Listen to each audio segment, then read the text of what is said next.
Bonjour et bienvenue sur la chaîne des Fous de Normandie. Aujourd'hui, on va parler d'un sujet très simple mais très important, la prise du traitement chez les enfants et les adolescents. Alors, il faut être très clair, à la question est-ce qu'on peut faire confiance à un enfant, un adolescent pour la prise de son traitement quand il est nécessaire, la réponse est on s'en fout.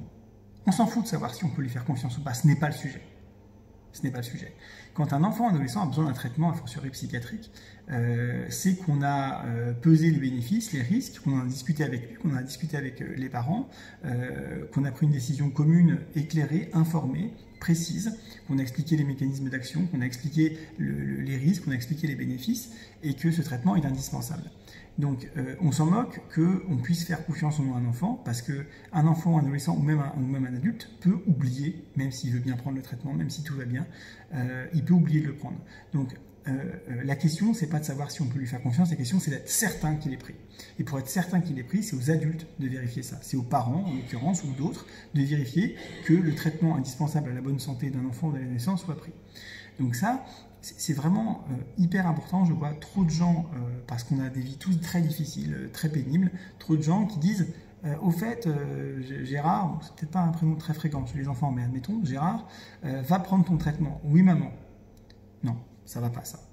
C'est pas du tout une situation acceptable. On ne peut pas donner la responsabilité à un enfant de 6 ans, de 7 ans, de 8 ans, de 10 ans, de prendre lui-même son traitement. Il faut qu'on soit sûr que ce soit pris. Point.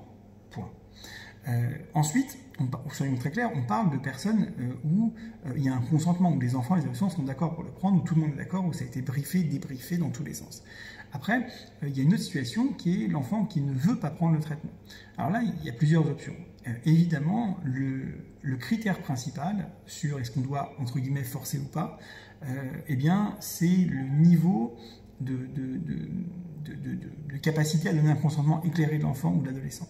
C'est-à-dire qu'un adolescent de 17 ans ou une adolescente de 17 ans qui a été parfaitement informé, qui a pu discuter des bénéfices, des risques du traitement, de qu'est-ce qui se passe si on le prend, qu'est-ce qui se passe si on ne le prend pas, et qui est parfaitement au clair, qui n'est pas du tout dans une phase où elle veut se suicider, et du coup, elle est, de toute façon, tout ce qu'elle veut, c'est aller très mal et puis mourir.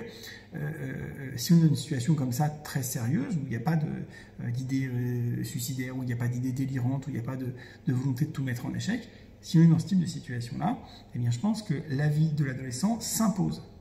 Il s'impose. Et en tout cas, moi, il m'est arrivé régulièrement de refuser un traitement à des parents qui le demandaient, où moi je pensais que ce traitement était nécessaire, voire même indispensable, mais où toutes les conditions étaient réunies pour que cet adolescent ait une décision parfaitement éclairée, et que cette décision parfaitement éclairée, d'accord, soit un non. Et bien dans ce cas-là, c'est non, parce qu'il n'y a rien de pire que de forcer un ado à prendre un traitement, et ce que derrière, ils vivent ça comme une violence, alors qu'il n'y avait vraiment aucune raison de le forcer.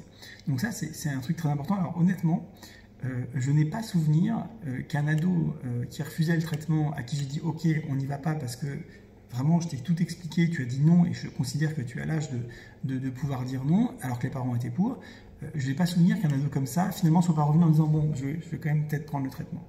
C'est-à-dire que quand on fait confiance et quand on responsabilise les gens, a fortiori les ados, eh bien, ils sont très responsables. Ils sont très responsables.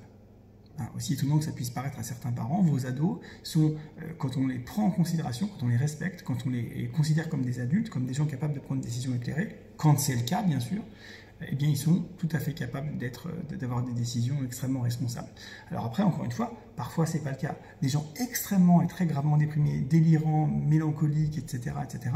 Bon, là, parfois, il y a des choses qui s'imposent, et puis bon, bah, c'est comme ça, il n'y a pas le choix, et puis c'est tout. Et c'est regrettable, parce que c'est une violence, hein, évidemment, c'est une violence de se faire hospitaliser sous contrainte, c'est une violence d'être obligé de prendre un traitement. C'est pas parce qu'on est dans ce type de situation qu'il ne faut pas pour autant expliquer évidemment avant, pendant et après pourquoi on fait tout ça, mais bon, effectivement, il y a parfois c'est une histoire de vie ou de mort, et là il n'y a pas de discussion possible, on est d'accord. Mais d'abord, ces situations sont extrêmement rares, et on peut faire beaucoup de choses pour les éviter ou les contourner. Voilà, donc simplement, je vais faire une vidéo très vite, en dessous de 5 minutes, pour vous dire que on s'en moque que votre enfant ou adolescent soit capable de prendre un traitement, on s'en moque, ce n'est pas le sujet. Le sujet, c'est qu'on doit être sûr que ce soit pris, et pour être sûr que ce soit pris, il faut que ce soit des adultes qui assure cette responsabilité-là. À 6 ans, on ne dit pas à un enfant, au fait, oublie pas ton traitement. évidemment, c'est tentant. Évidemment, quand on pense avoir confiance à son enfant, c'est tentant, mais ce sont des enfants. Évidemment, nous, on est débordés, on a autre chose à faire, on est épuisé. C'est pas une critique du tout que je fais aux parents, mais simplement, je vous le dis, c'est trop important, c'est trop sérieux. Un enfant reste un enfant, et c'est votre responsabilité de vous assurer que le traitement soit pris, ou de faire en sorte que quelqu'un d'autre le fasse. Faites-vous aider, mettez-vous des réveils. Moi, je veux vous faciliter la vie au maximum, c'est pas le sujet. Mais quand c'est nécessaire, et il faut être certain.